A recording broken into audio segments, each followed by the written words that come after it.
Terus untuk diingetin Pak Ferry, terima kasih diingetin yang ada jatah alumni ya, biar bisa dicari dari sekarang. Satu aja kan ya? Satu aja. Oh, ngapain banyak-banyak gitu ya? Oke deh kalau gitu selamat siang semuanya. Assalamualaikum warahmatullahi wabarakatuh dan salam sejahtera untuk kita semua. Saya berharap di sini adik-adik mahasiswa sehat ya dan Pak Ferry juga nih sebagai komandannya nih di mata kuliah ini tetap semangat hadir di setiap kuliah.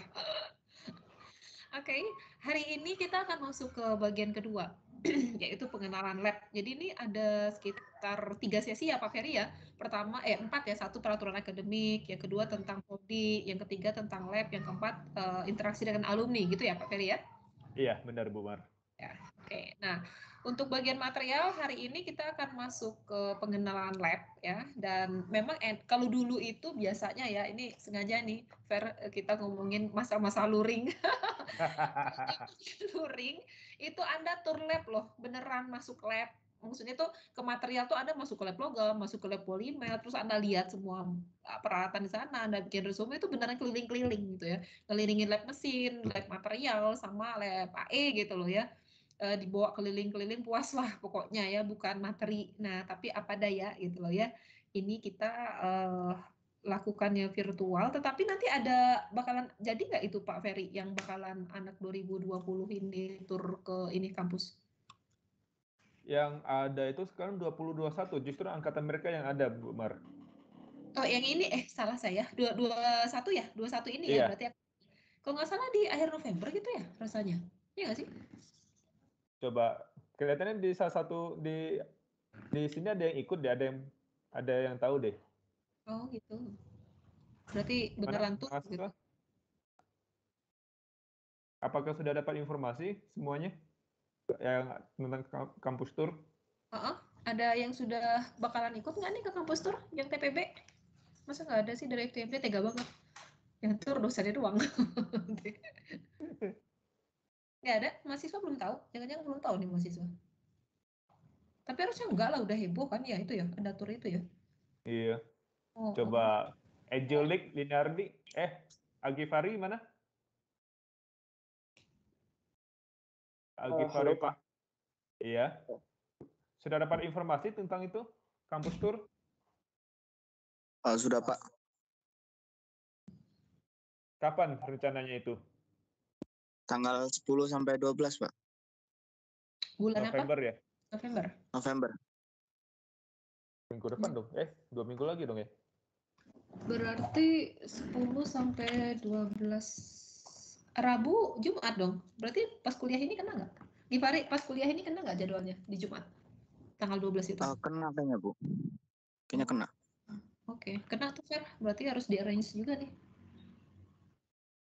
Ya, cuma saya masih belum tahu kebijakan kampus tour itu gimana. Apakah boleh melewatkan kuliah atau kan Iya, pasti di-adjust, diatur gitu, dan kayaknya Kak Prodi juga disuruh hadir. Kalau nggak salah. gitu. Selamat Makanya, Umar, silakan. makanya ini juga itu di tanggal segitu kita udah minggu depannya, seminggunya mau ada asin kan, visitasi asin ini. Jadi makanya, oke. Oke deh, nanti yang ikut tur nanti bagi-bagi cerita sama temennya yang tidak ikut tur gitu ya. Oke deh, kalau gitu saya akan share dulu ya slide-nya. Computer sound, pengenalan lab material. Oke, apakah sudah terlihat slide-nya? Wih, tanggalnya salah belum ganti. Lihat ya, ini nggak ada respon sama mahasiswanya nih. Dipanggil Umar. Oke, akhirnya ada respon. Kalau Anda nggak respon, kita aja bingung gitu loh ya. Suara kita yang tidak terdengar gitu, apa Anda tidak menyimak? Kan kayak gitu, atau males unmute mic-nya ya. Oke, kalau gitu hari ini saya akan masuk ke pengenalan laboratorium program studi teknik material. Mungkin sebelum masuk ke sana, saya ingin bertanya dulu nih. Ayo bangun, bangun, bangun, masih siang ya. Sebenarnya untuk apa sih bekerja di lab gitu? Kita mau tur lab nih, tapi sebenarnya Anda tahu nggak sebagai mahasiswa, ini kan beda ya dengan SMA ya. Siapa yang tahu? Raise your hand. Kenapa sih bekerja di lab? Ayo. Ayo. Apa yang langsung dapat hadiah aja Pak Ferry?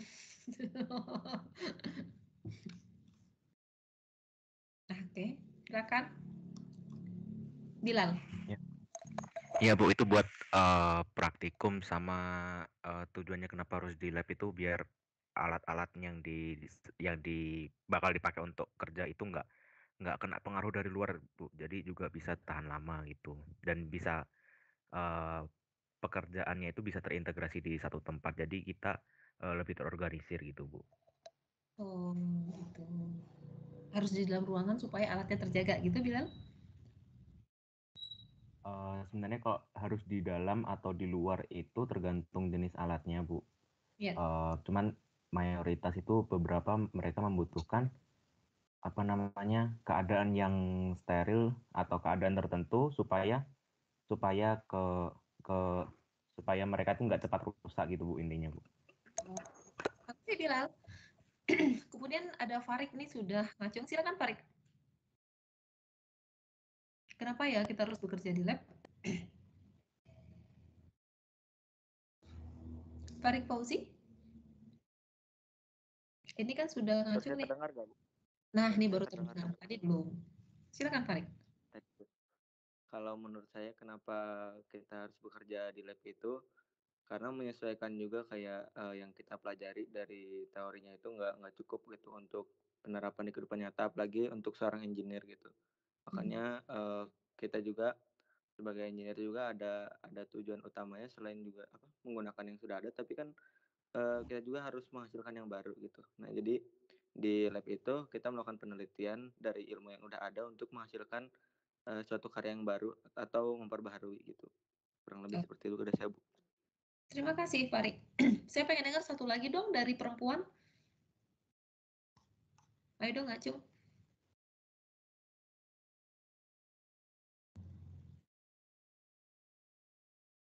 Pak Ferry mau nunjuk satu nggak? Mahasiswi. Kalau Pak Ferry kan jagoan nunjuk mahasiswi. Aduh, udah ada tuh. Udah ada tuh Nurul Ayu. Sebentar. Ada Nurul Ayu, Khairunisa. Silakan. Ya Ibu, perkenalkan saya Nurul. Untuk apa kita harus bekerja di lab? Sekali lagi untuk dari apa yang disebut dengan Farid itu sebenarnya benar. Apa yang kita pelajari konsep di kelas gitu ya, itu akan mungkin sedikit gak ada gunanya saat kita nggak tahu bagaimana realita gitu ketika kita langsung bekerja di lab gitu. Jadi di sana kita membuktikan dan kita juga bisa memodifikasi yang baru, memperbarui yang baru, atau juga dan sekaligus juga di lab itu sebagai apa ya, pemikiran analisis kita jadi tetap berjalan gitu Bu, apalagi sebagai engineer gitu. Ya mungkin sekian. Terima kasih Nurul, terima kasih Farid, terima kasih Bilal. Ya, good. Jadi apa ya? Di antara maksudnya 300 ini udah 300 peserta, kadang-kadang butuh keberanian Anda untuk berbicara, tapi itu harus dilatih ya. Kalau di kelas itu apa ya? Saya rasa untuk latihan sebenarnya kalau Anda punya masalah dalam public speaking ya, untuk latihan justru ketika kuliahnya itu adalah daring, itu kesempatan Anda berbicara loh. Ya, nanti kalau sudah masuk di kelas lagi itu lebih berat sebenarnya untuk merespon karena Anda ngelihat langsung muka teman Anda. Nah, jadi kalau misalnya selama kuliah daring ada kesempatan disuruh nanya ataupun menjawab atau Anda bertanya, itu diambil kesempatannya. Karena apa? Kan nggak ada yang lihat gitu loh ya. Kalau Anda takut dalam tanda kutip gitu ya berbicara di depan umum. Karena kalau di kelas tuh lebih takut lagi nanti. Tapi kalau sudah latihan di sini nanti di kelas Anda berani kalau sudah luring ya. Tapi di atas itu semua sebenarnya itu kayak membuat Anda menjadi mahasiswa lah, kira-kira gitu ya. Oke. Saya akan lanjutkan ya. Jadi untuk apa bekerja di lab? Itu sebenarnya makanya kita punya lab kita banyak nggak? Banyak gitu loh ya. Peralatan juga banyak, apalagi sekarang tuh udah kita mau akreditasi internasional ya, reakreditasi. Kita akan ditinjau lagi dari para reviewer dari Jerman gitu ya, sekitar bulan November tanggal 22 sampai 25 gitu loh ya. Nah, di situ mereka melihat termasuk peralatan di lab yang menunjang studi ataupun yang penelitian dan lain sebagainya, dan itu menjadi salah satu indikator bahwa kita layak nggak disetarakan dengan mereka. Tapi pertanyaannya kenapa bekerja di lab gitu loh, untuk apa sih, dan peralatan mahal ya, itu bisa sampai 1 miliar, seriusan aku, bisa sampai 500 juta, 1 miliar yang 300.000 ada nggak? Ada juga sih gitu loh ya. Tapi itu sebenarnya analoginya apa? Analoginya kenapa kita bekerja di lab itu sama dengan kayak Anda belajar berenang, ya. Belajar berenang emangnya pakai teori aja kan gitu ya. Jadi maksudnya how to swim. Ya oke, misalnya Anda baca, oh pertama masuk ke dalam kolam, apungkan badan Anda, gerakan tangan, waduh, it doesn't work. Ya, kalau memang seperti itu, begitu Anda nyemplung gitu, emang harus baca buku gitu? Enggak kan? Tetapi kalau Anda mau belajar berenang gitu loh ya, itu Anda masuk ke kolam, sehingga Anda menjadi perenang profesional, kan gitu. Tapi setidaknya Anda tuh tahu gitu loh ya, ketika harus belajar berenang tuh gimana rasanya membuat badan Anda terapung di dalam air gitu loh ya, terus juga merasakan mengatur nafasnya, bergerak, sehingga Anda beneran kayak ikan bisa berjalan lah di sana gitu. Dan itu nggak cukup dengan baca buku. Makanya kalau misalnya akhirnya Anda misalnya ya semoga tidak terjadi gitu, Anda masuk misalnya ke dalam apa ya kolam lah misalnya, jalan-jalan terus jatuh. Anda pernah belajar berenang tapi secara teori aja. Nah begitu masuk itu udah nggak akan bisa gitu loh ya. Tapi Anda harus praktek. Berenang itu harus Anda praktekkan. Belajarnya pelan-pelan dan itu harus di kolam berenang yang ada airnya. Ya, bukan kolam kosong juga gitu. Nah sama sebenarnya kayak di lab. Kenapa di apa ya? Pusat di akademisi itu harus ada lab, ya harus ada lah, apalagi ada engineer. Tadi kan Anda sudah highlight ya, ada engineer Anda masuk FTMD. Ya, lulusan itu sebagai engineer yang mana ya kalau misalnya Anda tidak hands on istilah kita ya nggak bisa gitu loh. Gimana Anda tahu? Sama kalau misalnya di material ya, Anda belajar material nggak pegang materialnya, gimana tahu gitu. Ya, kita bicara tentang mikrostruktur misalnya, nggak pernah lihat bentuknya seperti apa, itu no way gitu, nggak bisa Anda seperti itu. Sama ya kayak berenang aja. Ya, kalau nggak nyemplung ke dalam air, nggak ngerasain sendiri gitu loh ya, maka tidak dapat. Nah, makanya dari sini maka kuliah kita ya, kurikulum kita itu berdasarkan learning outcome, ada luaran. Nah, salah satu learning outcome atau LO ya, kita bilangnya itu LO, learning outcome. Itu kalau di kita tuh ada namanya outcome B kalau B kalau material. Apakah itu? Ya, jadi lulusan di kita ini hampir semua prodi ada, mau mesin, mau AE, mau material ya. Kalau di material itu namanya LOB ya, LO2 gitu ya. Adalah kemampuan, jadi lulusan kita harus punya kemampuan untuk melakukan eksperimen yang sesuai, menganalisis dan menginterpretasikan data dan menggunakan penilaian rekayasa untuk menarik kesimpulan. Ini ya, kemampuan ini harus ada di lulusan ketika mereka bekerja. Nah, untuk menghasilkan lulusan yang mempunyai kemampuan ini, ya dijebloskanlah ke dalam lab, ya.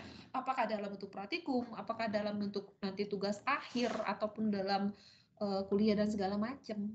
Nah, makanya sekarang kita akan mengenalkan kepada Anda lab apa aja sih yang ada di FTMD, sehingga Anda tahu kalau kuliah ini tuh nanti pasti di sini, kuliah ini tuh di sini gitu. Terutama kalau di material kuliah itu memang ada yang praktikum aja isinya gitu loh. Untuk apa? Ya untuk ini, karena kita punya learning outcome B ini, yang mana lulusan kita itu harus mempunyai kemampuan untuk melakukan eksperimen, menganalisis, menginterpretasikan dan menarik kesimpulan, sehingga nanti kalau di lapangan Anda bekerja itu kan real itu ya.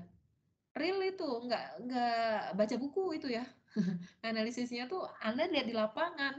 Ini namanya patah getas itu gimana, patah ulet tuh gimana. Nah itu dilihatin selama kuliah sehingga Anda sudah dapat bekal yang cukup dan Anda megang. Karena di lapangan nanti pada saat Anda bekerja ya harus dipegang juga. Nah jadi dibiasakan dari sekarang. Sama aja kayak berenang. Anda harus nanti misalnya terjun ke dalam sesuatu yang ada airnya, harus berenang ya harus diajarin dulu terjun sebelumnya ya gitu. Nah kalau di material sendiri laboratorium itu fungsinya tuh ada 2 ya, sebenarnya 3 sih, satunya nggak dimasukin dia di masa sekarang, penelitian, pendidikan. Nah di material itu simpel banget, cuman ada 2 ya, ada di labtek 10 atau labtek biru ini depannya ya. Kemudian satu lagi lab logam, ini beken banget lah lab logam ya. Ini pintu masuknya dari sini, yang bisa masuk yang hanya punya fingerprint. Ya. Nah, di dalam 2 lab ini penuh dengan peralatan dan penuh dengan prestasi, ya, penuh juga dengan misteri, ya. Jadi hampir di seluruh gedung ITB itu ada hantu itu pasti. Ya. Jadi jangan khawatir kalau misalnya somehow Anda agak kemalaman, ada yang gimana, itu normal di ITB. Hampir seluruh gedung di ITB ada. Ini saya sampaikan nggak apa-apa ya, biar nanti Anda nggak kaget gitu ya. Tapi jangan juga Anda masuk situ ngapain ke lab, bukan yang nge-lab, tapi ini apa namanya itu pemburu hantu, ya nggak gitu juga kali ya. Di semuanya ada gitu ya. Pak Ferry itu punya pengalaman juga kayaknya tuh ya. Tapi di semua ada ya, dan mungkin jangan-jangan keterampilan ada. Jangan-jangan keterampilan mereka lebih tinggi dari kita ya, Fer ya. Iya benar. Saking seringnya di dekat alat. Jadi hampir semua lah dari sejak timur ke barat ya, kalau di gedung ITB ada kok. Mau prodi apa itu pasti ada ya. Jadi kalau misalnya ada cerita, wah gini-gini, itu normal sekali di ITB ya. Tapi sebenarnya lebih serem itu dosen.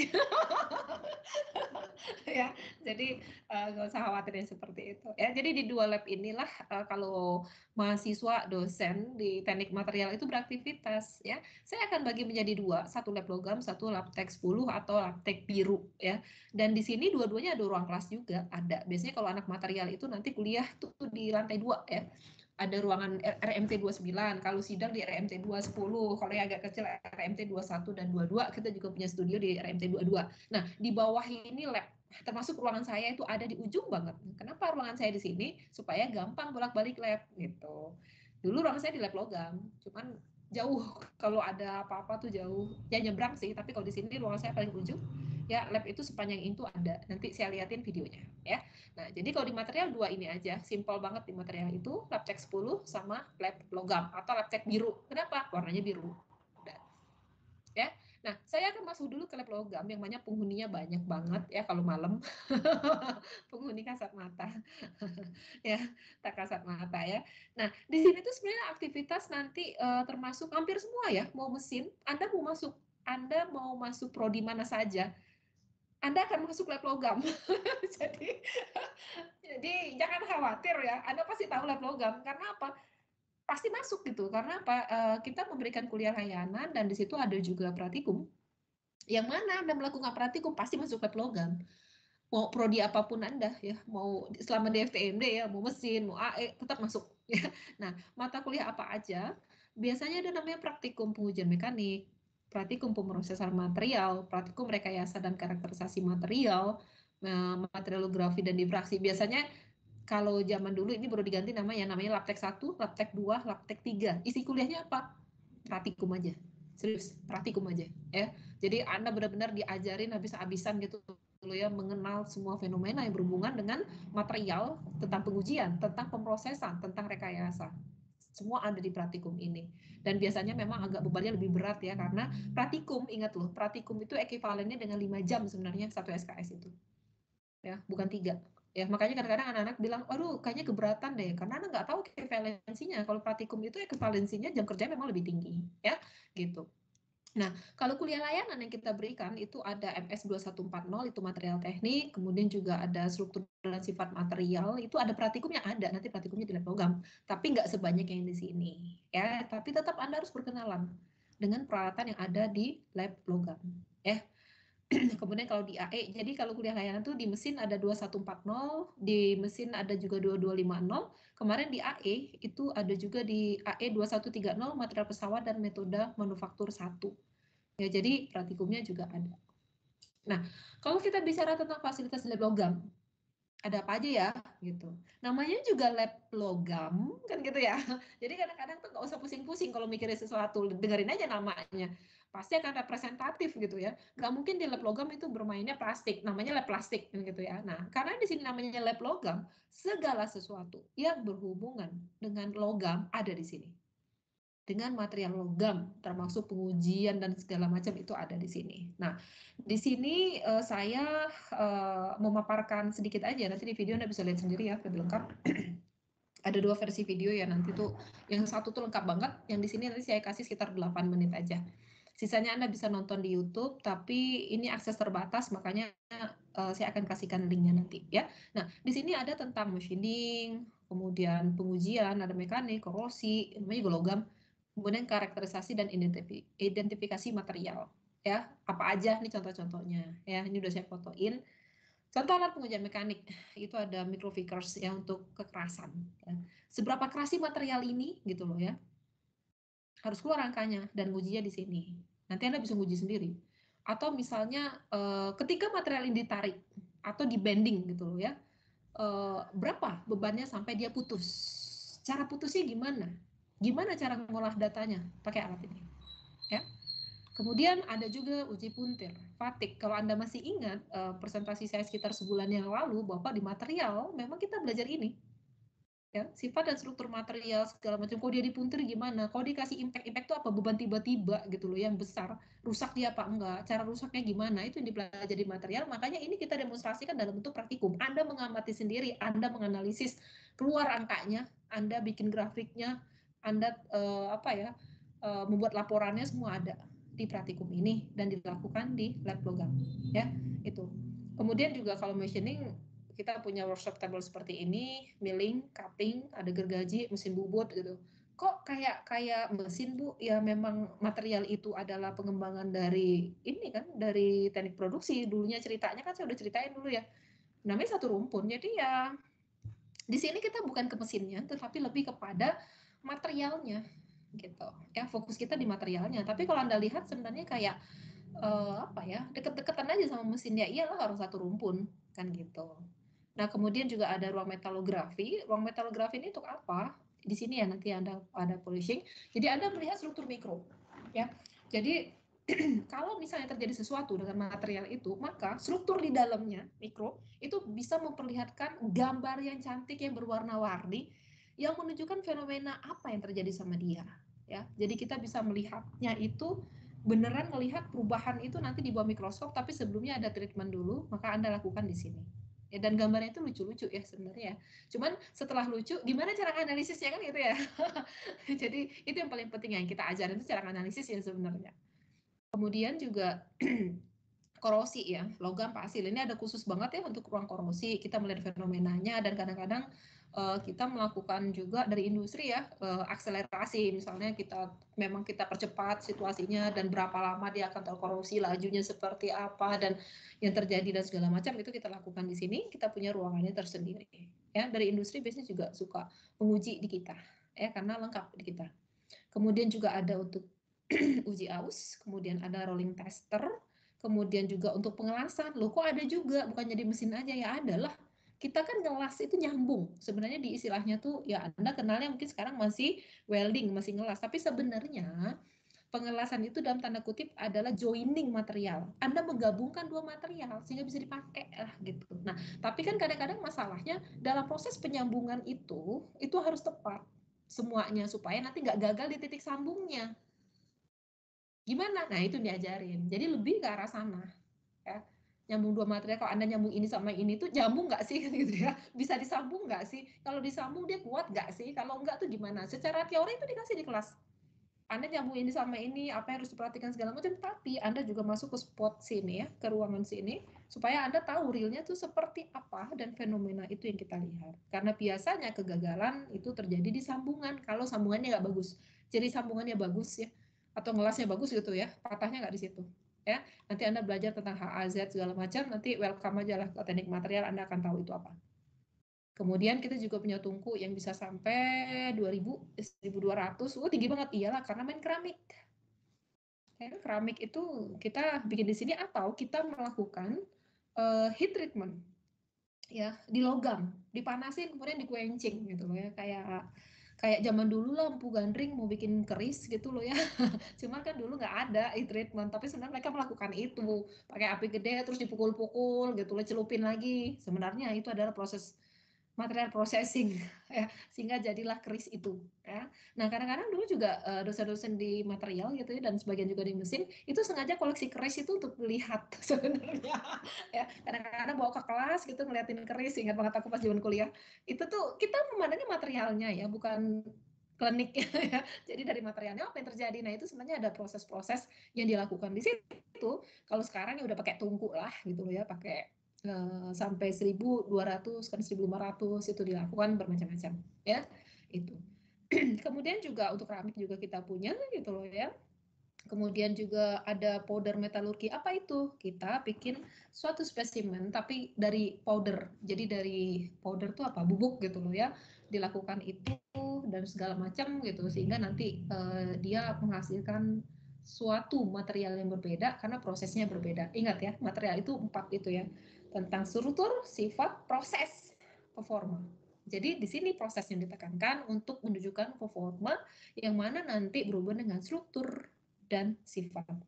Ya, itu. Dan kemudian juga untuk melihat fenomena tadi ya, jadi kita bisa melihat yang mikro gitu loh ya. Apa sih yang terjadi di dalamnya, yang berubah itu apa gitu. Nah, setelah dilakukan proses-proses yang tadi, Anda bisa ngamatin di bawah mikroskop optik dan ini ada ruangannya tersendiri ya, mikroskopnya, dan Anda bisa melihat fenomena itu ya. Itu, dan kemudian lain-lainnya banyak lah di sini ya. Nah, kegiatan di laboratorium ini biasanya kalau praktikum, biasanya itu kalau luring ya, kalau luring nanti biasanya mahasiswa itu dia punya tempatnya masing-masing, ada asisten yang memandu gitu loh ya, dan diskusi di sana, ngambil data di sana, segala macam di sana, dimarahin di sana juga ada gitu loh ya. Jadi banyak kenangan lah pokoknya kalau di lab itu banyak cerita biasanya, tapi sebenarnya di sini tuh Anda dididik sebenarnya.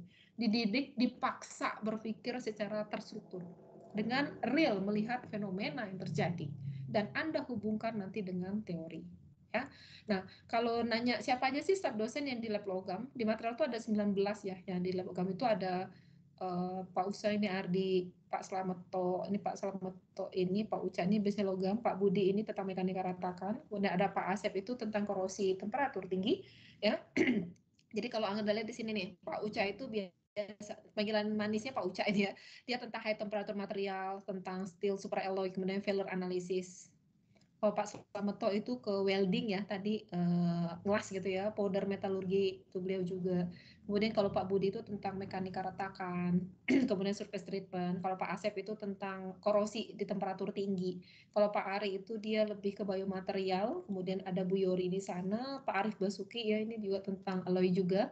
Pak Adit ini ke keramik, Pak Dadan ini di logam, Pak Firman Sah ini juga di keramik, Pak Untung ini ke biomaterial tapi sekarang ke logam, dan Pak Rizka itu di keramik. Ya, ini Anda akan ketemu para dosen ini di sana karena apa? Ruangannya di sana gitu ya. Nah, kemudian di sini saya akan memutarkan video. Kalau suaranya nggak terdengar, tolong kasih tahu saya ya. Di sini tentang lab, video terbaru lah ya, tentang lab yang ada di teknik material. Silakan menikmati. Suaranya terdengar ya? Ya, Bu, terdengar. Oke, sip.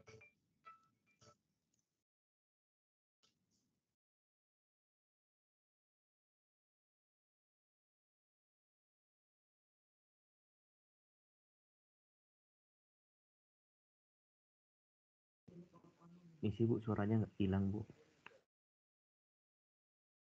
Apa? Suaranya hilang? Tadi sempat tidak terdengar, Bu. Ya, sebentar ya, saya kasih yang lebih bagus ya. Sebentar.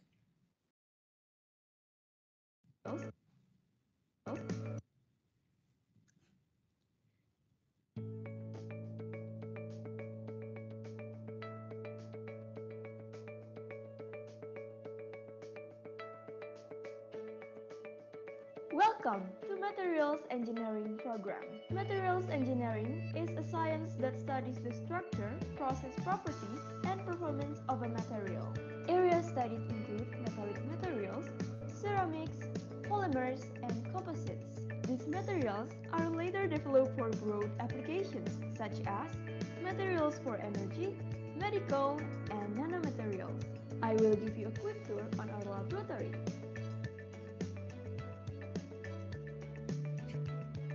Materials Engineering Program has Materials and Metallurgy Laboratory, which is divided into two parts, the Metal section and the Polymer and Composite section.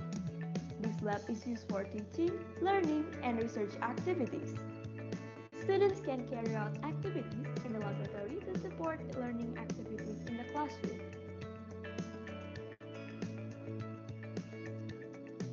Now, we are in front of the Metallurgical Materials Laboratory building for the metal section. This laboratory is used for practicum or research activities related to metal materials. Let's take a look inside. In this lab, there are facilities that support students to carry out practicum in subjects such as mechanical testing practicum, material processing practicum, materials engineering and characterization practicum, and materialography and diffraction. Here, we have several machines to characterize mechanical properties of materials such as tensile or bending task machine, hardness task machine, torsion task machine, fatigue task machine, and also impact task machine.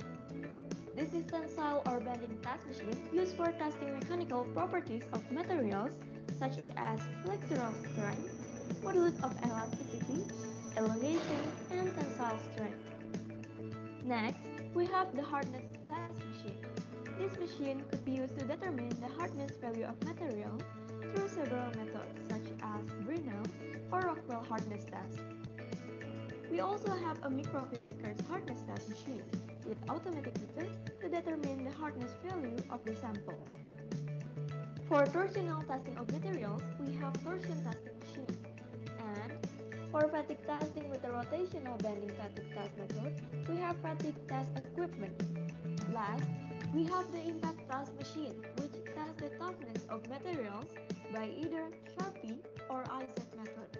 Let's move on to the other rooms. Besides mechanical properties characterization, we have several equipment for visual, optical, and chemical characterization of materials. Visually, we can see the structure of materials in metallography through microscopes that we have in this room. This is our UV, visible spectroscopy. With this, we can characterize optical properties of materials.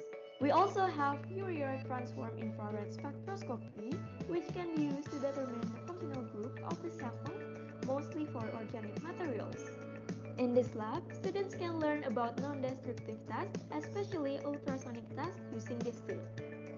In our lab, students can learn some material processing such as metal rolling, welding, heat treatment of metals, and surface treatment of metals. This is metal rolling machine used to reduce the thickness of the material either by cold rolling or hot rolling process. The effect of rolling process can be seen by the microstructure changes inside the materials. Students can learn the welding process using the shielded metal arc welding method. Now, we are in furnace area where several heating furnaces with different temperature limits can be used based on our need. These furnaces can be used in the process of heat treatment of materials. We also have the geometric test equipment used to determine the hardenability of the materials. Now, we are in the polishing room, as the name suggests. Here, students can carry out grinding or polishing processes for metallographic activities.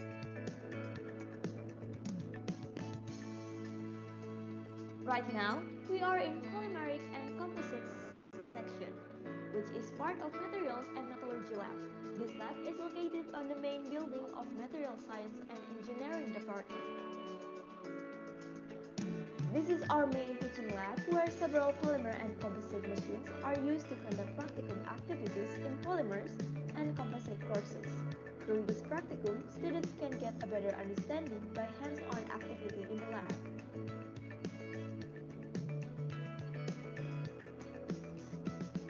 We also have Vistometer, one of the machines used in the polymer processing practical module. It measures the viscosity of the thermoset polymers using torque. The viscosity will increase due to cross-linking reaction. The data is then recorded to make a graph. This is a melt flow rate. This machine is also used to indirectly measure the viscosity of the polymers, especially thermoplastic. Plastic resin is melted under a specific time, weight, and converted to the MFR value based on the standard. Here, we have the rubber and plastic hardness machine. We can test rubber with a wide range of hardness based on Shore A and Shore D. This is one of our plastic processing machines called compression molding to create material like this plate. We use a mold here filled with thermoplastic, then press using this hydraulic and let the polymer melt it. Next, we have vertical injection molding machine that we use to manufacture materials like these tensile bar specimens. We can vary the time, temperature, and pressure during the molding process. This is our plastic extrusion line. Here we have a single screw extrusion machine, water bath, and fluid. With this machine, we can manufacture continuous filament with different temperature, speed of the screw, and speed of the fluid. We also have 3D printer machine. This machine is used for testing a filament made from various types of polymers. Also, we test our own developed filament here. This is the area for making a composite, especially fiber reinforced polymer composite. The process begins with designing the composite. Next, we make composite through various methods, wet hand layoff or compression molding. Then, just let the resin cure. We got the composite to make the tensile bars for the tensile test, and small sample for burning test to check the volume fraction of fiber and matrix. Last, do the analysis. To make a rubber compound, we use the roll mill machine. Here, we mix various chemicals to make different recipes, which is then vulcanized using a compression molding machine to make a sample test. I will show you our fume hood. This is where we do material extraction using this magnetic stirrer at SAFS lab. Also, we do reaction here using a volatile solvent. Thanks for joining us on our tour of the Material Science and Engineering Lab. We'd love to see you in person soon!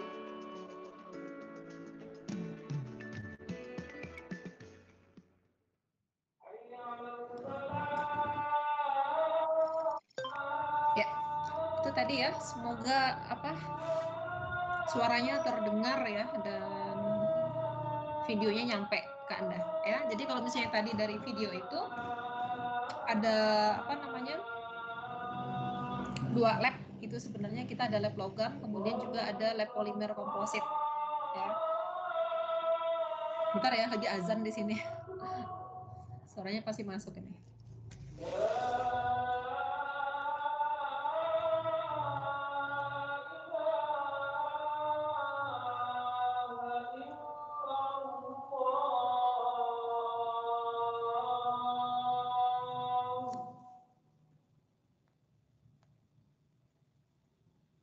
Oke, azannya sudah selesai ya.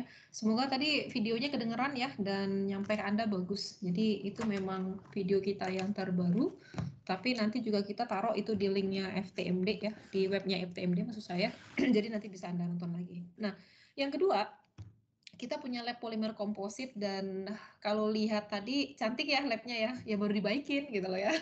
Jadi emang baru diservis gitu loh ya. Jadi kelihatan cantik sekali gitu dan tapi dulu walaupun belum secantik itu juga sudah karyanya sudah banyak ya. Nah, kalau di lab polimer komposit kebetulan ini memang labnya tempat saya bekerja gitu loh ya, karena bidang saya memang polimer komposit gitu loh ya. Biasanya di lab tek biru ini ya. Di sini itu biasanya nanti mata kuliah yang praktikumnya di sini itu ada kimia polimer, material polimer, pemrosesan polimer, material komposit, ada teknologi karet. Maka tadi Anda lihat kita punya alat double roll mill itu ya, yang buat ngegiling karet. Jadi kalau Anda mau bikin produk-produk dari karet itu kita punya mesinnya. Lumayan mahal itu ya mesinnya, tapi kita dapat hibah, kita dikasih karena apa? Karena lab kita berprestasi ya, karena lab kita berprestasi, banyak patennya. Kemudian ditanya, mau alat apa Mar gitu. Dikasihlah itu dari LPIK sebenarnya dititipin ya ke kita gitu loh supaya kita lebih produktif. Dan kemudian di sini juga ada tentang pengerjaan komposit polimer dan kemudian juga tentang sifat optik material. Jadi mata kuliah terkait ini biasanya ada praktikum. Praktikumnya di mana? Di Labtek biru ini atau di Labtek 10 ya. Nah, di sini ada apa aja? Pasti sesuatu yang berhubungan dengan polimer dan komposit dong. Walaupun sekarang juga sudah ada yang berhubungan dengan elektrokimia ya, kemudian juga dengan biomaterial. Tapi mainnya itu adalah polimer dan komposit ya. Di sini seperti Anda lihat di video tadi ada mesin ekstrusi dan 3D printing. Kalau mesin ekstrusinya kita bikin sendiri. Kalau 3D printing ya kita dikasih. Karena apa? Lagi-lagi kita berprestasi ya. Jadi karena kemarin kita ada bantu industri, kemudian industri itu mereka memberikan kita hadiah mesin 3D printing sebenarnya ya. Nah, kalau misalnya tentang ekstrusi itu gimana sih prosesnya? Jadi kalau ini adalah pelet plastik, biasanya ini di kuliah pemrosesan polimer ya, Anda beneran bikin. Anda bikin produk dari plastik itu di lab ini. Kita kasih nanti Anda pelet plastik. Atau kadang-kadang kita sengaja nih ngumpulin sampah plastik yang ada di sekitar ITB. Kemudian kita cacah, mesinnya ada nggak? Ada mesin pencacah, jadilah seperti ini. Kemudian dilelehkan di dalam mesin ekstrusi ini, dan kemudian jadilah misalnya filamen.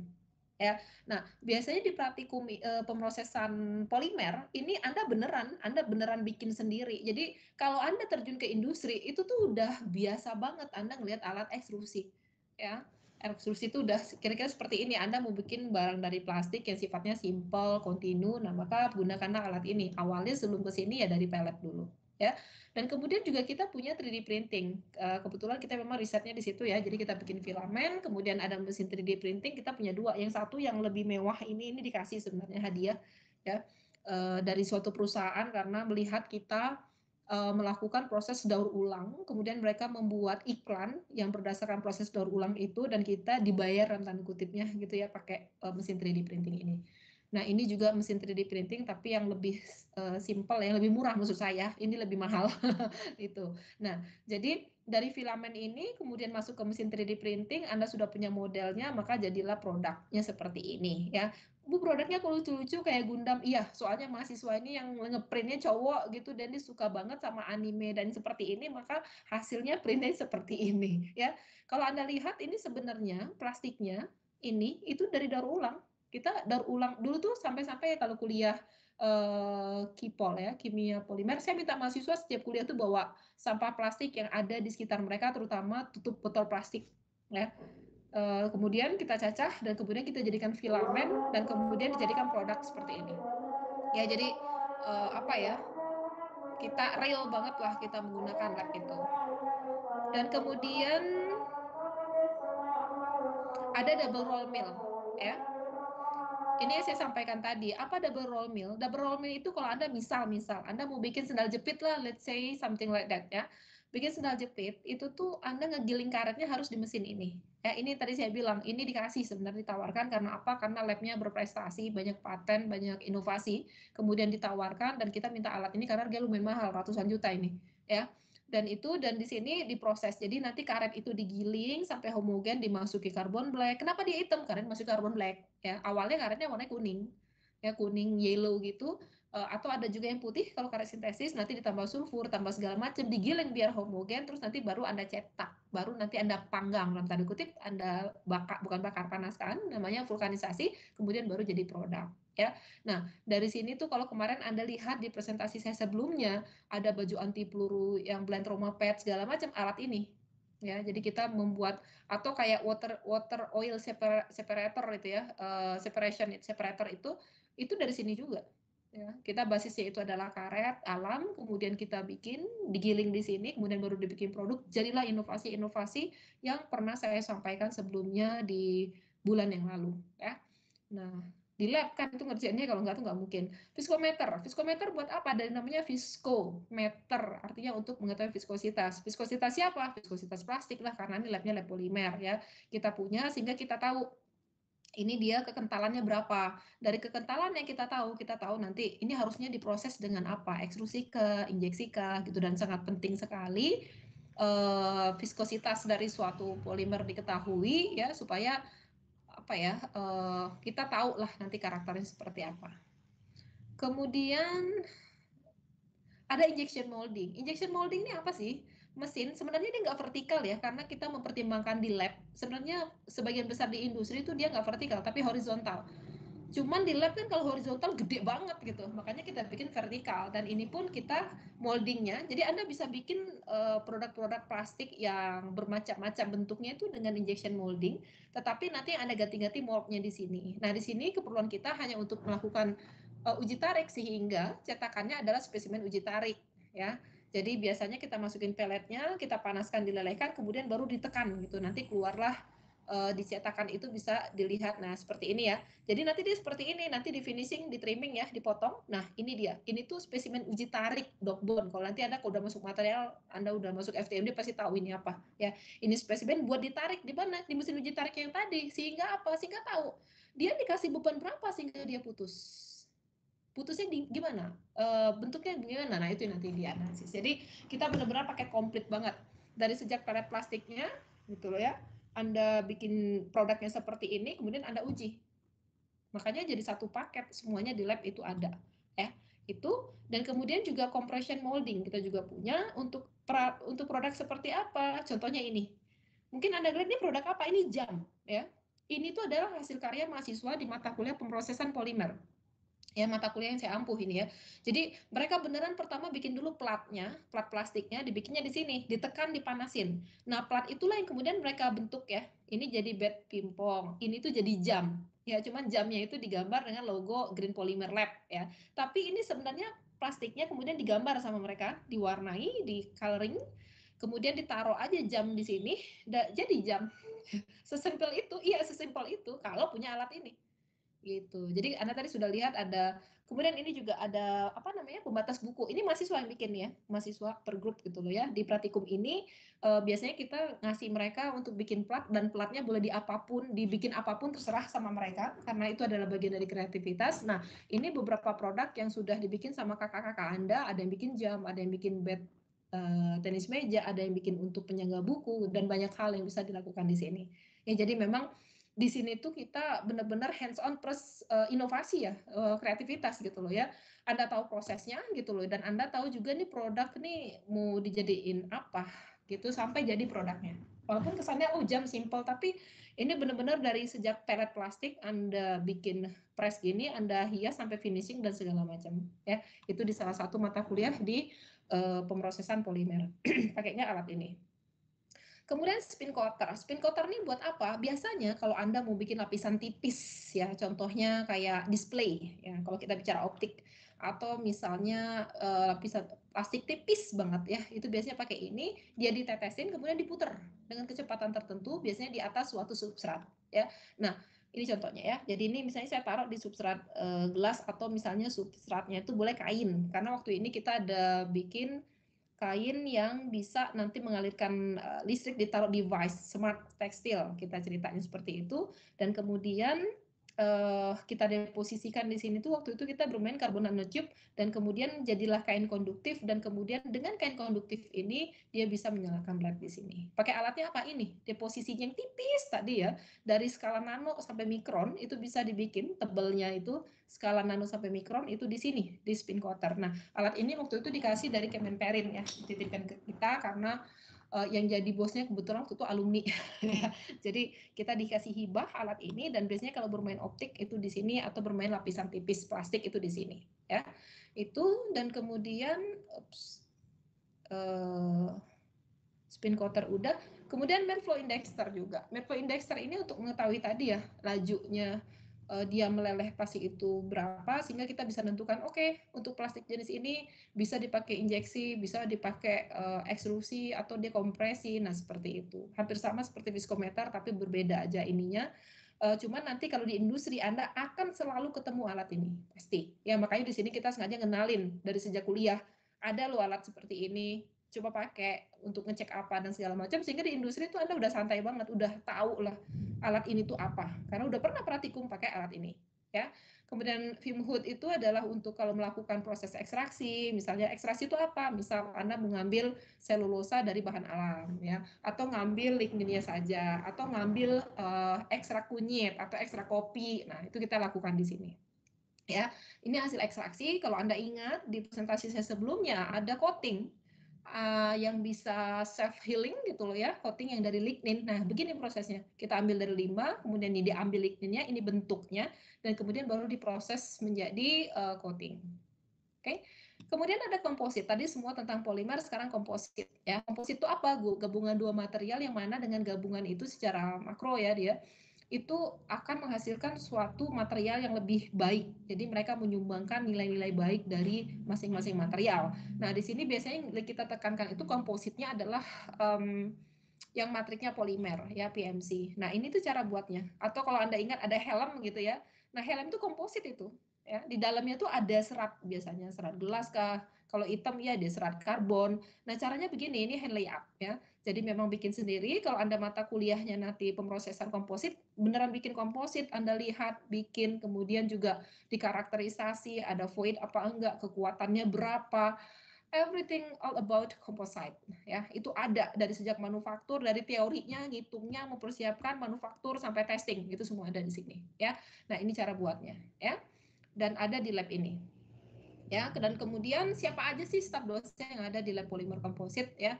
Itu ada Pak Hermawan Judawi Sastra. Memang ini yang bermain fiber reinforced composite ya, failure analysis and risk management juga. Kemudian ada saya di sini. Kemudian juga ada Bu Afri, biasanya bermainnya baterai, bermain nanomaterial. Kemudian Pak Steven juga bio-based polymer. Ada Bu Lia itu bermain biomaterial, dental material yang berhubungan agak-agak dengan medis lah gitu loh ya, dental terutama karena punya kerjasama dengan FKG Unpad. Kemudian ada Bu Eka juga bermain biomaterial, kemudian ada Pak Riza ini juga bermainnya sebenarnya di komposit. Ya, kira-kira seperti itu untuk di lab polimer. Dan kalau kita bicara tentang lab polimer, apa aja sih yang sudah dihasilkan dari lab polimer? Ini saya putarkan sedikit saja apa yang sudah kita kerjakan di lab ini. Dan di sini yang saya tampilkan adalah yang sudah punya paten ya, patennya yang belum granted tapi sudah terdaftar patennya. Berikut videonya.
Oke ya, itu tadi beberapa karya yang dihasilkan di lab polimer dan komposit, dan kemudian di sini ada sebenarnya tentang lab tour yang lebih detail di YouTube, tapi aksesnya terbatas.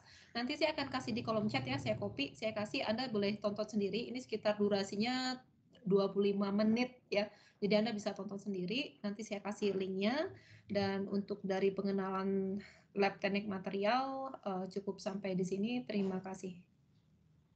Apakah ada pertanyaan? Silakan. Farik lagi? Ini? Silakan Farik. Suara saya terdengar nggak, Bu? Terdengar. Oke, jadi saya ada 2 pertanyaan, Bu. Ya, silakan. Kalau yang saya lihat kan tadi untuk yang lab logam itu dia kira-kira punya 3 alat ya, kalau klasifikasi ada alat uji, alat observasi, sama alat proses. Nah, untuk alat proses ini tadi saya lihat kan ada juga alat ini kan, alat welding. Nah, untuk kelengkapan alat welding sendiri, apakah kan alat welding itu banyak jenisnya, termasuk kayak ada stick, ada mix, sama ada gas kan. Nah, kalau tadi saya baru lihat yang stick. Nah, apakah untuk jenis-jenis lainnya buat mesin welding, apalagi sekarang kan ada mesin welding yang otomatis, itu apakah lab logam memiliki kelengkapan? Karena kan untuk setiap material yang akan di welding itu dia butuh alat yang berbeda juga gitu, sesuai sama elektroda ataupun alatnya. Mungkin Ya. dari Ibu. Ya, makasih Farik untuk pertanyaannya gitu. Kalau sebentar ya. Ini gede banget saya ngopi link. Mungkin saya sampaikan dulu di chat itu ada link untuk Anda menonton, dan aksesnya ini tuh tidak kita publish di umum ya. Jadi hanya yang mempunyai link ini yang bisa. Jadi kalau Anda mau copy nanti Anda tonton silahkan, tetapi kalau Anda searching di YouTube itu nggak ketemu karena kita bikinnya privat, bukan buat umum ya. Dan kalau saya putarkan tadi di sini nanti terlalu panjang, jadi saya kasih aja buat Anda nonton sendiri nanti. Nah, pertanyaan dari Farik tadi ya tentang welding. Kalau set satu yang lengkap sempurna sampai yang bagus itu enggak ya, karena di sini kan kita hanya memperkenalkan joining aja, dan itu ada di mata kuliah seingat saya di labtek itu di pemrosesan seingat saya ya itu, dan memang paketnya tidak terlalu sempurna lah, maksudnya benar-benar karena kita bukan welding engineering. Nanti kalau Anda mau dapat welding certificate itu Anda bisa di B4T ya, sebenarnya bayar sekian puluh juta gitu ya untuk dapat itu ya. Dan sebenarnya dulu juga yang menjadi ininya komandonya juga dari teknik material juga gitu ya. Jadi bisa kalau lebih dalam tentang welding inspection ke sana. Nah, di sini itu kalau sampai saat ini saya masih belum tahu detail ya tentang apa baik mau ya. Tapi ini memang untuk praktikum yang dasar saja itu sudah cukup lengkap, tapi kalau diperbarui atau tidak saya tidak tahu detailnya yang eksis saat ini ya, karena memang ini asistennya nggak saya undang. Dan kemudian tadi pertanyaannya apa ya? Itu ya. Tentang peralatan ya Farik ya? Seingat saya itu ya? Iya, Bu, itu pertanyaan pertama saya. Kalau berarti udah terjawab untuk pertanyaan pertama. Nah, kalau untuk pertanyaan kedua saya, ini mungkin akan kemungkinan besar terjadi lah. Jadi biasanya untuk seperti alat-alat tadi kan kehitungnya mahal-mahal dan memerlukan biaya perbaikan yang cukup besar. Nah, apabila pada suatu saat gitu ya, salah satu dari yang sedang melakukan mungkin sedang praktek, terus dia di laboratorium tersebut menggunakan salah satu alat, dan alat itu mungkin terjadi kerusakan gitu. Apakah dari mahasiswa sendiri akan menanggung biaya perbaikannya atau sudah di cover sama FTMD gitu? Oke, good ya. Jadi memang sebelum masuk lab itu biasanya kita ada safety induction ya untuk seluruh mahasiswa. Jadi sebelum masuk lab itu ada kayak gimana nih keamannya, kalau misalnya Anda di lab logam itu apa yang harus Anda gunakan, kayak tadi pakai goggles, kacamata pelindung, sarung tangan segala macam, Anda welding harus pakai shield dan segala macam gitu, nanti kita kasih. Itu untuk menghindari kecelakaan karena safety itu nomor 1 di kita, makanya sebelum itu sebelum semua mahasiswa masuk praktikum itu kita memang memastikan SOP di lab itu ada safety induction. Jadi Anda tahu di lab misal tidak boleh Anda pakai sendal jepit atau sendal yang kakinya terbuka, harus pakai sepatu yang tertutup. Mau perempuan mau laki-laki sama. Buat apa? Buat melindungi Anda. Kalau ada sesuatu jatuh ya atau terkena panas itu nggak langsung ke kulit Anda. Atau misalnya kalau buat yang perempuan yang pakai hijab gitu ya, pakai kerudung, itu biasanya kerudungnya harus wajib masukin ke dalam jas lab. Atau kalau misalnya rambutnya panjang, mau laki-laki mau perempuan itu tetap dikuncir gitu loh ya. Pokoknya tidak kemana-mana lah gitu. Yang mana Anda jenggol terus terjadi kecelakaan. Nah, bagaimana kalau misalnya terjadi memang seperti tadi yang dikhawatirkan, misalnya, oh alatnya rusak. Nah, kita melihatnya itu, dan jangan ngabur ya. Jangan, wah gila gue merusakin alat, mau Anda kerja tugas akhir atau apa, ngomong aja terus terang. Ya. Karena bisa jadi Anda lagi nggak beruntung aja.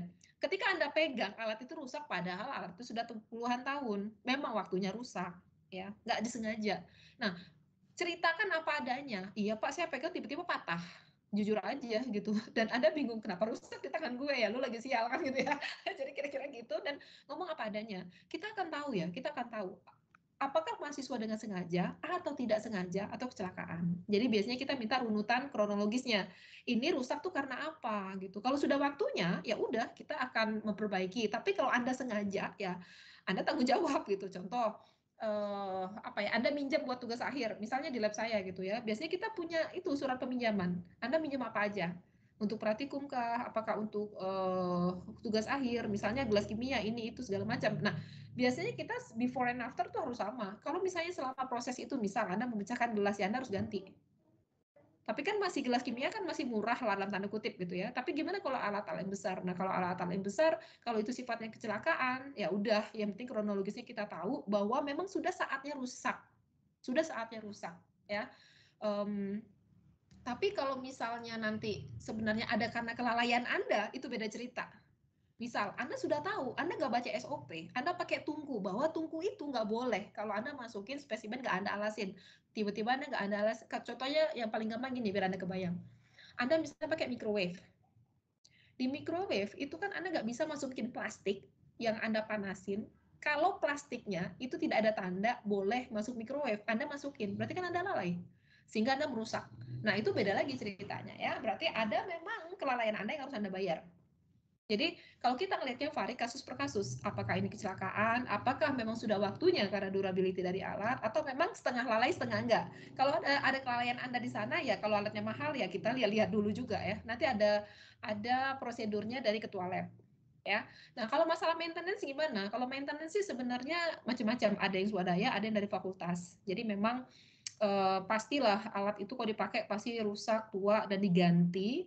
Nah, itu ada beberapa yang memang dikelola sama fakultas, karena ini keperalatan fakultas ya. Jadi itu ada perbaikan tersendiri. Tapi kalau kayak tadi kecelakaan yang melibatkan mahasiswa dan sehingga rusak, kita lihat dulu. Rusaknya karena apa? Jangan-jangan dia memang lagi nggak beruntung aja, di tangan dia rusak. Atau karena dia lalai, dia nggak baca SOP. Nah, berarti itu bisa mungkin 50-50 gitu ya. Atau seperti apa, itu kita lihat kasus per kasus dan nanti akan kita bawa juga dalam tanda kutip nyidangnya gitu loh ya. Itu adalah kalau dia TA berarti ada koordinator TA, ada pembimbing, kemudian ada juga apa namanya tuh ketua lab. Jadi kira-kira seperti itu, Farid. Apakah menjawab? Berarti kalau kita nggak terlalu lalai, berarti jangan terlalu panik gitu ya.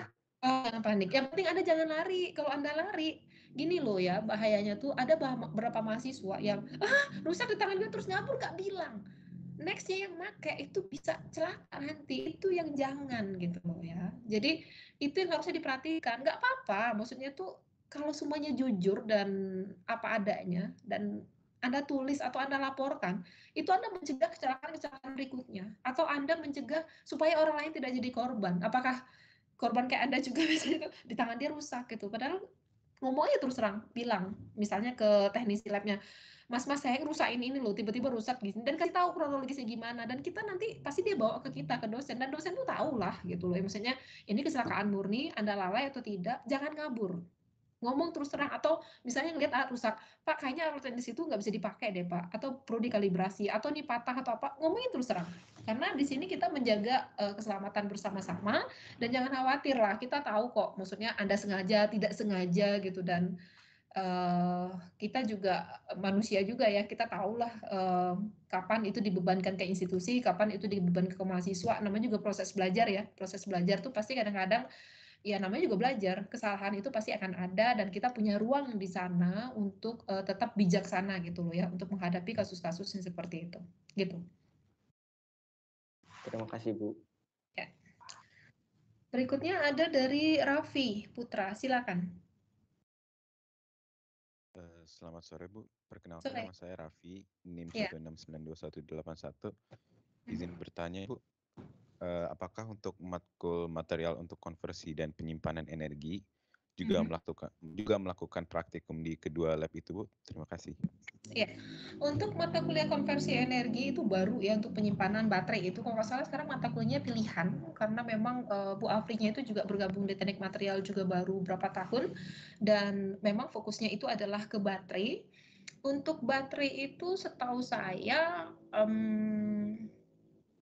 peralatan itu sedang diusahakan, tapi ada beberapa peralatan-peralatan yang memang sudah ada di kita, dan Bu Afri juga sudah memesan ya beberapa juga, tapi sementara kan ini kita di ITB, artinya apa? Semua fasilitas itu milik ITB. Nah, biasanya peralatan yang tidak ada di teknik material atau FTMD, kita lakukan di ini, Pusat Nano, PPNN ya namanya, PPNN ya namanya itu ya, ya, yang Pusat Nano itu.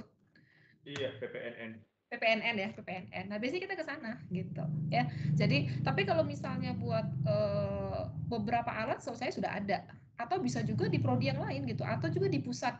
Kita punya pusat unggulan industri di ITB, itu juga bisa ke sana. Jadi bisa macam-macam sih sebenarnya. Jadi nggak harus di teknik material aja semua, maksudnya harus semua ada di teknik material, enggak. Kadang-kadang kita juga ke PPNN atau ke pusat mana yang masih ada di ITB atau di jurusan mana. Kadang-kadang saya juga bermain baterai itu separator ya. Kadang ngeceknya saya di fisika. Kadang di teknik fisika kemarin kita bikin filter AC ya. Itu buat ngecek kemampuannya dia menahan udara, pressure itu di teknik fisika. Jadi bisa kemana-mana. Tapi kalau spesial banget praktikum yang dilakukan oleh yang penyimpanan energi itu setahu saya masih belum ya, mata kuliah itu masih belum, tapi akan menuju ke sana karena kemarin Bu Afri itu sudah memesan beberapa peralatan yang bisa menunjang itu. Tapi kalau buat karakterisasi dan segala macam itu biasanya dilakukan kalau nggak di material, di teknik kimia, atau misalnya di PPNN ya, di pusat nano, itu bisa dilakukan di sana. Kira-kira seperti itu. Terima kasih banyak Bu infonya. Oke. Silakan, masih ada pertanyaan dari yang lain? Ada pertanyaan Bu Mar di kolom chat. Oh, di kolom chat. Bentar. Oh, ya. Dari Rizky ya. Izin bertanya, saya Rizky. Untuk memusnahkan plastik sangat sulit. Jika ditimbun, plastik susah terurai dan jika dibakar akan menyebabkan pencemaran udara. Apakah hingga saat ini di ilmu material ada solusi untuk memusnahkan plastik? Ada. Kita ganti. Makanya tadi kalau Anda lihat itu ada bioplastik. Jadi, begitu tugasnya selesai sebagai plastik, dia bisa bukan dilempar, Anda buang ke tanah, itu bisa terdegradasi. Dan kita sudah lakukan itu, dan plastik kita, tadi ya, itu bisa terurai dalam waktu 40 hari tanpa sisa. Benar-benar terurai sempurna. Jadi, kalau dimusnahkan, kalau plastik sintesis, ya nggak bisa. Karena apa? Karena di alam itu tidak punya mikroorganisme yang bisa memutuskan dia. Contohnya gimana? Contohnya gini analoginya. Kita beda sama kambing. Bedanya di mana? Kambing makan rumput, kita nggak bisa makan. Karena apa? Kita nggak punya enzim yang motong. Nah, sama kayak plastik sintesis ya. Plastik sintetik itu dibuatnya dari minyak bumi ya, dengan segala prosesnya.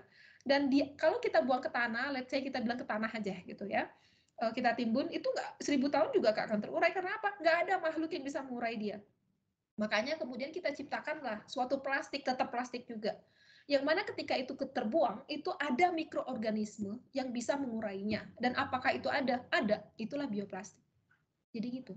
Nah, untuk plastik sintetik gimana? Untuk plastik sintetik kita recycle aja kayak tadi ya. Misalnya dari botol kita ubah misalnya jadi tatakan, kita ubah jadi filamen, kita ubah jadi ini itu dan segala macam. Tapi kalau misalnya untuk plastik yang bisa dimusnahkan, artinya dimusnahkan di sini kayaknya kalau menurut pandangan saya, menurut maksud Anda itu adalah bisa terdegradasi sempurna gitu ya. Maka itu ada bioplastik, makanya kita melakukan riset itu. Gitu Rizky.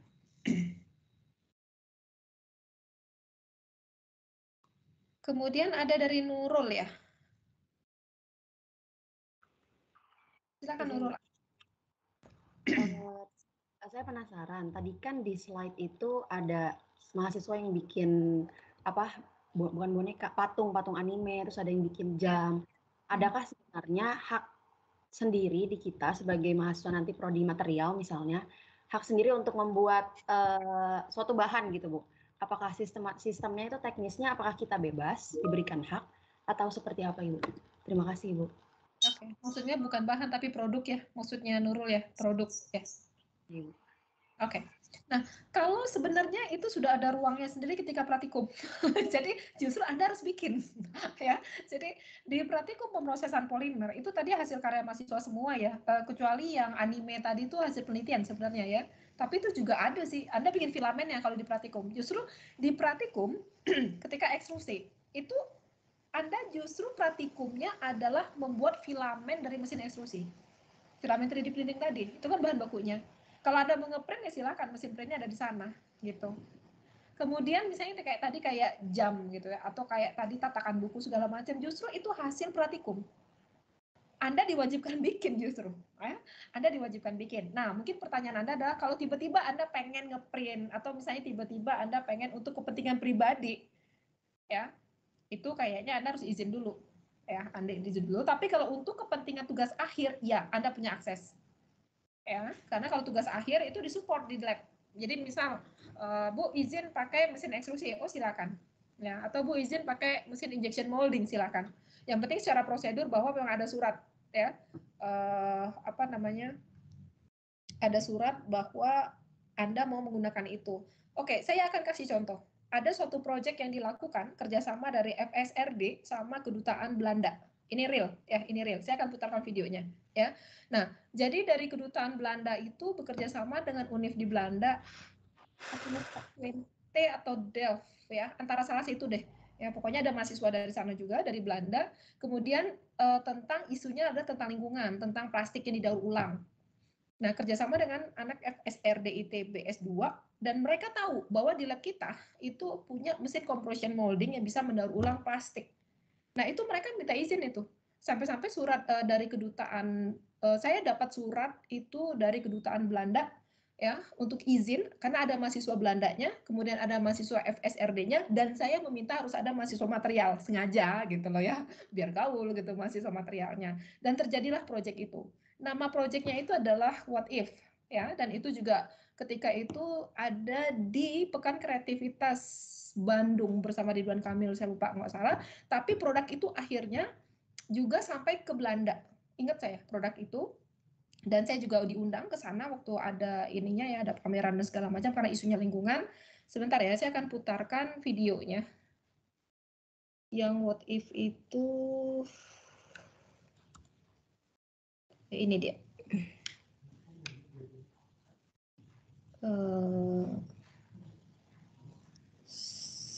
Pendek kok videonya. Biar Anda kebayang ya. Kalau Anda mau ngerjain sesuatu, boleh nggak? Boleh. Tapi harus ada surat. Harus ada izin. Karena kan kita kan di institusi ya. Ini kan punyanya, bukan punya saya juga gitu. Tapi harus tetap ada prosedur yang harus Anda lalui. Bentar ya, saya putarkan. Karena kita masih punya waktu sebenarnya. Which one? This one. Gedit pengenalan lab. Sebentar dulu.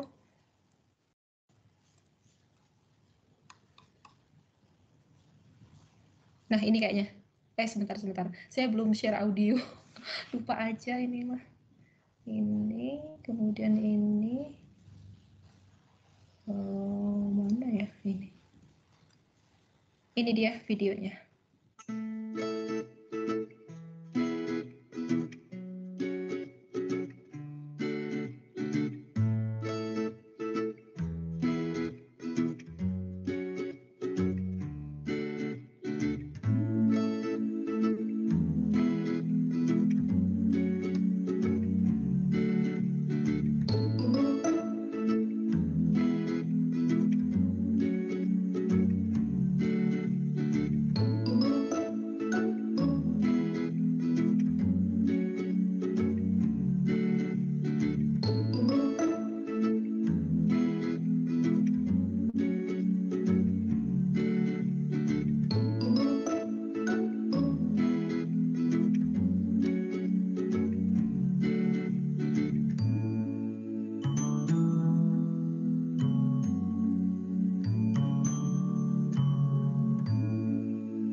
tadi ya, itu tadi ada mahasiswa dari luar tuh ada 2 sebenarnya, si Michael Jacobs itu, ada satu lagi, cuma di foto itu dia sendiri. Nah, kemudian produk tadi setelah dibikin di lab kita, itu mereka berikan di anak-anak SD untuk menggambar. Jadi ceritanya kayak board yang bisa ditulis, dihapus segala macam. Nah, itu kalau dipikir-pikir itu kan dari luar ya, bahkan dari luar material itu ya, dari FSRD, mahasiswa S2 dan dari Belanda gitu.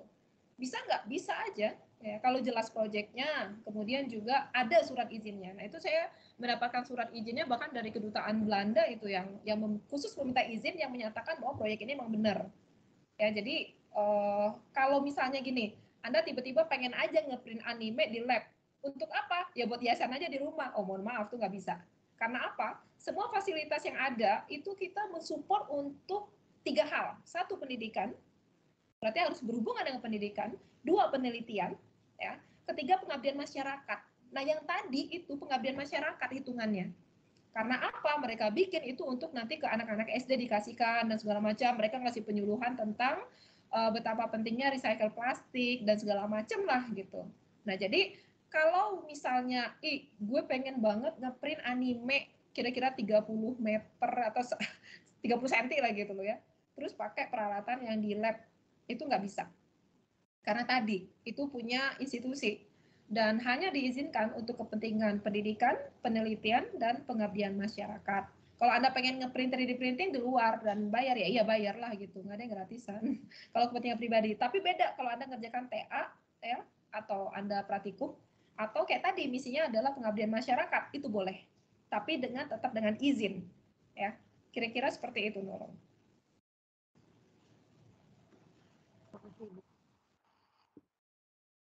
Oke, ya. Kemudian ada pertanyaan lagi dari Raffi lagi ya. Raffi Putra, silakan.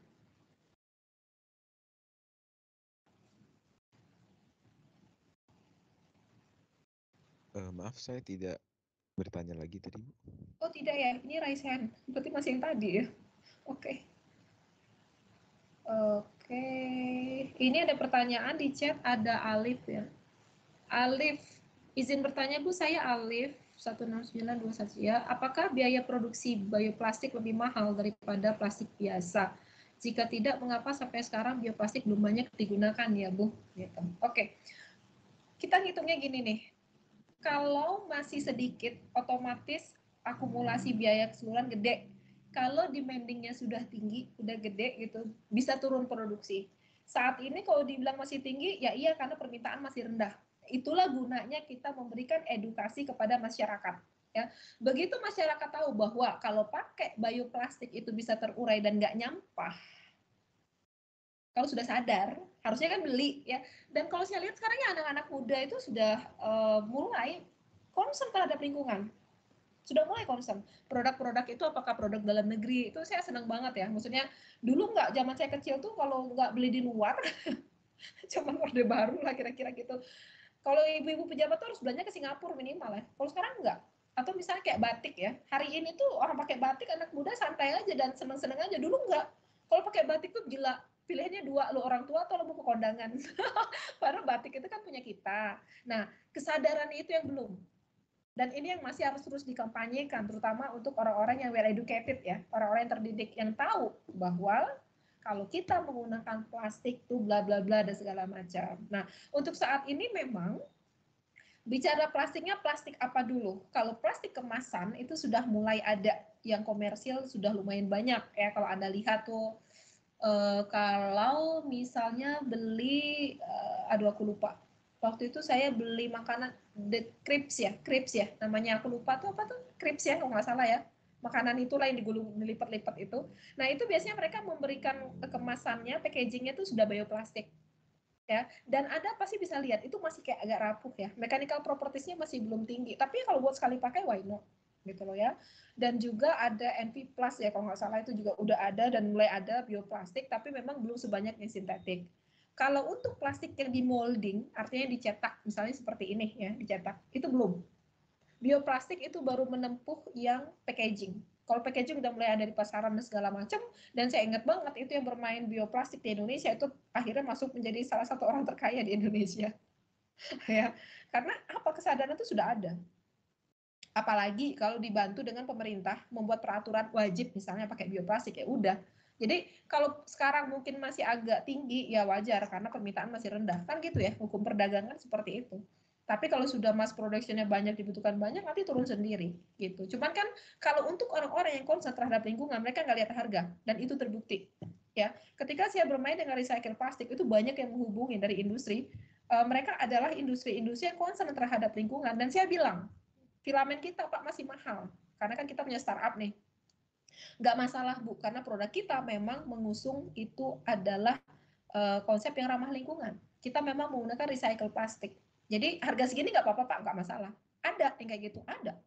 Untuk orang-orang yang memang concern sekali terhadap lingkungan. Jadi sangat relatif ya kalau kita bicara mahal atau murah ya. Karena bagi orang pecinta lingkungan, harga segitu nggak apa-apa dibandingkan sama kerusakan yang ditimbulkan, misalnya kayak gitu. Tapi buat orang lain, ngapain gue beli plastik segitu? Bodo amat, pakai aja yang ini. Nah, jadi itu sangat relatif. Nah, kebetulan saya selama bermain recycle plastik itu dikontaknya sama orang-orang industri-industri yang memang sangat concern ke sana. Harga mahal kita bilang, Pak, kita belum banyak nih produksi. Harga masih tinggi. Nggak masalah. Justru kita mau bantu juga nih supaya ini cepat, dibilang gitu. Kira-kira seperti itu, Alif.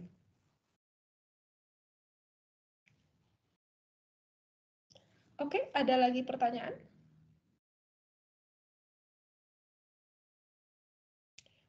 Terserah Anda sih mau nanya terkait lab, terkait sama material dan segala macam. Nggak ada?